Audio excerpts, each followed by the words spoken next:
नमस्कार, मेरा नाम है बीना और आज हम करने वाले हैं एक्सरसाइज 1.2 के एग्जाम्पल्स। तो चलिए शुरू करते हैं। जो आपका फर्स्ट ही क्वेश्चन है ये आप उसको कह सकते हैं कि थ्योरम 1.3 है, उसमें गिवन है कि आपको √2 को इरेशनल प्रूव करना है।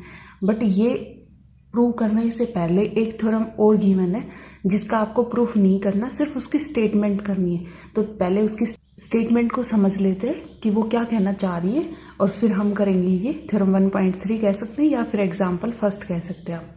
तो चलिए शुरू करते हैं।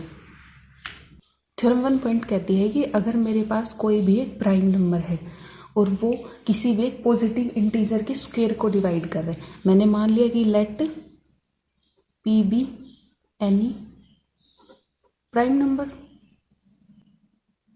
और वो किस and A is any positive integer। तो अगर ये P प्राइम है, ये पॉजिटिव इंटीजर के स्क्वायर को डिवाइड कर रहा है, ये ऐसे डिवाइड कर रहा है, तो ये A को भी डिवाइड करेगा। ये इम्प्लाई करता है थ्योरम के अकॉर्डिंग ये चीज़ कि वो A जो सिंगल डिजिट आएगा उसको भी P प्राइम क्या करेगा, डिवाइड करेगा। जैसे फॉर एग्जाम्पल के लिए अगर आप देखें तो अगर मैंने माना 36, कोई भी एक पॉजिटिव इंटीजर हो गया, उसको एक प्राइम नंबर क्या है 3, वो डिवाइड कर रहा है, डिवाइड करते हैं तो क्या आता है 12। ठीक है, तो ये किसका स्क्वायर है, ये 6 का स्क्वायर है। दैट मीन 6 के स्क्वायर को डिवाइड कर रहा है 3। ठीक है, तो जो अपना 6 है उसको भी डिवाइड करेगा 3। ठीक है, ये थ्योरम 1.2 की स्टेटमेंट कहते हैं। अब इसका प्रूफ हम इसका यूज करेंगे जो हमारा क्वेश्चन नंबर फर्स्ट कह सकते हैं या जो थ्योरम 1.3 है √2 को इरेशनल प्रूव करने के लिए। तो चलिए शुरू करते हैं। थ्योरम आप 1.3 कह सकते हैं या फिर इसको एग्जाम्पल फर्स्ट कह सकते हैं। इसमें करना क्या है, मेरे को करना है प्रूव √2 इज इरेशनल। जो ये इस एक्सरसाइज में आपके जो भी सारे क्वेश्चंस हैं जिनको हमें इरेशनल प्रूव करा है उन प्रूफ्स को हम करेंगे बाय कॉन्ट्राडिक्शन से, या फिर आप उसे कह सकते हैं कि प्रूफ बाय कॉन्ट्राडिक्शन से। वो चलिए हम क्वेश्चन को देखेंगे आगे और वहाँ फिर मैं आपको आगे समझाऊंगी कि उसका क्या मतलब हुआ।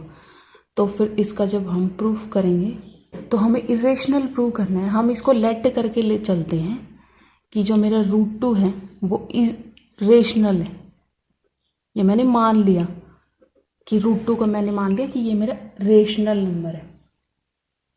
ठीक है, तो आपको पता ही है कि रेशनल नंबर्स को हम इस फॉर्म में लिख सकते हैं, इक्वल्स टू p/q की फॉर्म में लिखते हैं और q डजंट इक्वल्स टू 0 होता है। तो अगर ये रेशनल है तो इसको भी इस फॉर्म में लिख सकते हैं।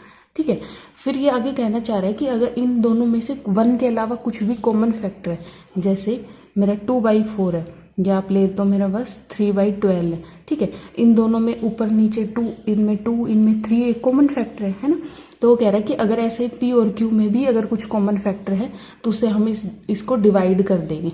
ठीक है, तो आगे आप ये लाइन लिखेंगे कि suppose p and q have a common factor other than 1, then we divide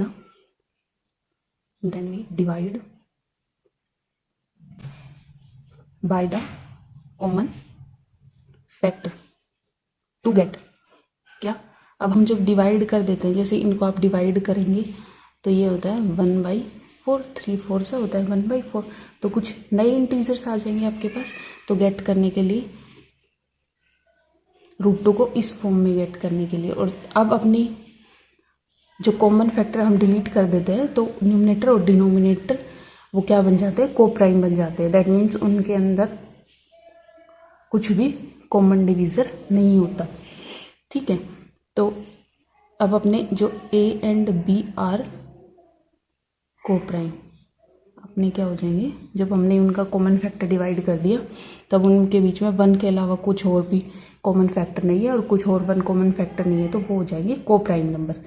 ठीक है, अब आप यहाँ से देखिए कि अगर आप ये वाला जो ऊपर मैंने किया था ये वाला स्टेप आप ये वाला स्टेप स्किप कर सकते हैं। कब? जब आप यहाँ पे लिखेंगी पी एंड क्यू आर को प्राइम नंबर्स।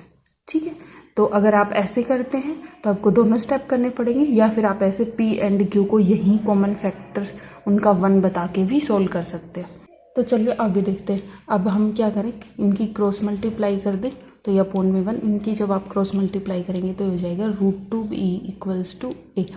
अब कर दीजिए स्क्वेयरिंग बोथ साइड, तो अब आप इसका √2 b का square equals to a square, √2 का स्क्वेयर हो जाएगा 2b square equals to a square. अब 2 को इधर डिवाइड में लेके जाएंगे तो ये हो जाएगा b square equals to a square by में 2। ठीक है, अब अपना 2 क्या है, एक प्राइम नंबर है और वो किसी एक पॉजिटिव इंटीजर के स्क्वायर को डिवाइड करता है। तो जो हमने पहले थ्योरम पढ़ी थी, थ्योरम 1.2 बाई थ्योरम 1.2, मैं ये कह सकती हूँ कि जब ए स्क्वायर को कोई भी एक प्राइम नंबर डिवाइड करता है तो ये इम्प्लाई करता है कि वो ए को भी डिवाइड करेगा। ठीक है, और ए को भी डिवाइड करने का मतलब क्या हुआ, कोई भी नंबर जब उसके अंदर ए के अंदर कुछ अगर 2 फैक्टर होगा तभी वो डिवाइड कर सकता है। जैसे ए इक्वल्स टू मैंने मान लिया 4, दैट मीन्स ए इसकी प्राइम फैक्टराइजेशन करेंगे तो उसमें 2 और उसके अलावा कुछ और आना चाहिए ना। जैसे अगर आप ए को 6 मानेंगे तो ऐसे लिख सकते हैं 2 × में 3। ठीक है, तो दैट मीन्स उसके अंदर 2 आएगा ही है ना। तो हम लेट कर ले कि ए इक्वल्स टू क्या है मेरा 2c टाइप का है। ठीक है, और इसको मान लीजिए फर्स्ट को और इसको मान लीजिए सेकंड। अब put equation second in first में पुट कर देंगे वापस से, तो b स्क्वेयर इक्वल्स टू क्या हो जाएगा अपना 2c का होल स्क्वेयर डिवाइडेड बाई 2। इसको आप सोल्व करेंगे तो ये 4c स्क्वेयर अपॉन में 2, इसको ऐसे काट देंगे तो ये इक्वल्स टू 2c स्क्वेयर। तो आपका b स्क्वेयर इक्वल्स टू क्या हो गया 2c स्क्वेयर। तो c स्क्वेयर इक्वल्स टू आप डिवाइड में लेके चले जाएंगे। ठीक है, अब यहाँ पर आप वापस से थ्योरम 1.2 अप्लाई कर सकते हैं। वो कह रही थी कि अगर किसी पॉजिटिव इंटीजर को कोई प्राइम नंबर डिवाइड कर रहे हैं तो वो इम्प्लाई करता है कि वो उस इंटीजर को भी डिवाइड करेगा। तो अब यहाँ से मैं इम्प्लाई कर सकती हूँ कि b को मैंने मान लिया कुछ 2d टाइप का। ठीक है, तो b क्या आ गया मेरा 2d। अब आपको याद हो तो हमने जो हमारा सेकंड, इसको थर्ड मान लीजिए। अब सेकंड और इक्वेशन थर्ड को देखेंगे। अपनी जो सेकंड इक्वेशन है वो इक्वल्स टू है 2c, ये अपनी सेकंड थी और ये अपनी थर्ड है। ठीक है, तो अगर आप देखें तो इन दोनों में एक कॉमन फैक्टर तो 2 आ रहा है, बट मैंने a और b को तो क्या माने थे, को प्राइम नंबर माने थे। तो यहाँ से ये क्या हो गई, कॉन्ट्राडिक्शन क्रिएट हो गई। ठीक है, कि ये मानने मैंने को प्राइम नंबर्स थे बट आ गए ये क्या, इनमें तो कॉमन फैक्टर 2 आ गया, दैट मीन्स ये को प्राइम नहीं रहे। तो अब हम यहाँ कह सकते हैं कि ये कॉन्ट्राडिक्शन अराइज हुई है because of our incorrect assumption. इसके नीचे आप लिखेंगे but this contradicts that A and B have no common factors other than 1. ठीक है, तो इसके नीचे फिर आप लिखेंगे कि this contradiction arises because of our incorrect assumption. √2 is rational. ठीक है, so we conclude that √2 is irrational। और ये आपका प्रूफ हो गया जो आपको प्रूव करना था। इस चीज़ को हम कहते हैं प्रूफ बाय कॉन्ट्राडिक्शन। हमने क्या किया, जो हमें प्रूव करना है उससे उल्टा मान लिया और उसके बाद फिर लास्ट में वो जो फैक्ट होता है वो जो हमने माना था वही फैक्ट हमारा कॉन्ट्राडिक्ट कर जाता है। तो हम कहेंगे कि जो हमारी पोजीशन थी या हमारी जो अजम्पशंस थी वो ही गलत थी, उसकी वजह से फिर कंक्लूड कर देंगे कि वो √2 क्या है, वो इरेशनल है। तो आज के लिए बस इतना ही। जो इसका नेक्स्ट पार्ट है जिसमें क्वेश्चन में नेक्स्ट में आपको √3 को इरेशनल प्रूव करना है, ये हम करेंगे नेक्स्ट पार्ट में। तब तक आप खुद से ट्राई करके देखिए, अगर नहीं होते हैं तो नेक्स्ट पार्ट का वेट कीजिए। धन्यवाद।